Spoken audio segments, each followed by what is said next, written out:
берип сүйүнтүп жөнөттү.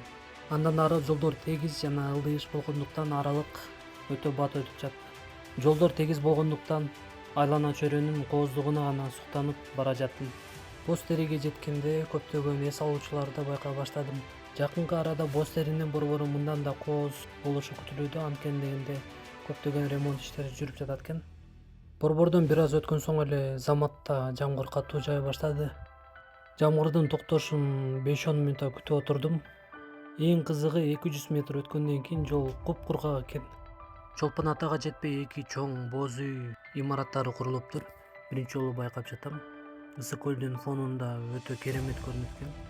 Бул видеодогу эффекттерди жасаган жокмун. Бул жашоодогу эффекттер. Тополиный пухтар ушинтип кардай кооз көрүнүп Чолпон атага кирерде тосуп алды.